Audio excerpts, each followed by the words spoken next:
Hi hello नमस्कार मंडळी, मी रोहिणी पुन्हा एकदा तुम्हा सगळ्यांचं खूप मनापासून स्वागत करते. तर आज मी आलेले आहे आमच्या हुडको कॉलनीतल्या वीरभद्रेश्वर मंदिर येथे आणि सोबत आराध्या तर आहेच. आणि या मंदिरमध्ये घटस्थापनेनिमित्त घट बसवलेले आहेत. त्याचबरोबर मंदिरमध्ये पूजासुद्धा खूप आकर्षक आणि छान बांधलेली आहे. वीरभद्रबरोबरच देवी भद्रकाली यांचीसुद्धा मूर्ती बाजूला आहे.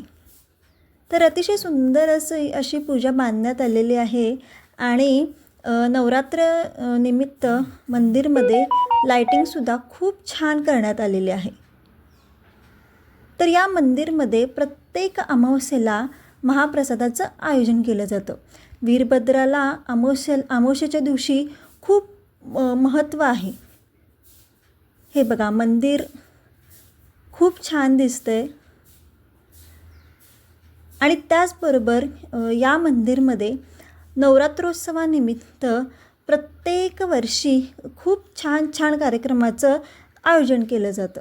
तर यावर्षीसुद्धा वीरभद्रेश्वर मंदिर ट्रस्ट व ऑक्सिजन ग्रुप यांच्या वतीनं नवरात्रोत्सवानिमित्त खूप छान कार्यक्रमाचं आयोजन केलेलं आहे. मग त्यामध्ये फनी गेम्स आहे, रेकॉर्ड डान्स आहे, त्याच्यानंतर रांगोळी स्पर्धा आहेत. तर खूप छान कार्यक्रमाचं आयोजन केलं जातं. त्याचबरोबर रात्री 9 दिवस दांडियासुद्धा खेळल्या जातात. तर हा आहे मंदिराचा एरिया. इथं आम्ही दांड्या खेळतात आणि कार्यक्रमसुद्धा इथेच भरवतात. तर कसा वाटला माझा हा आजचा मिनी ब्लॉग मला कमेंट करून नक्की सांगा. आणि चॅनलवर नवीन असाल तर सबस्क्राईब करा आणि व्हिडिओ आवडला असेल तर लाईक तर नक्कीच करा. बाय.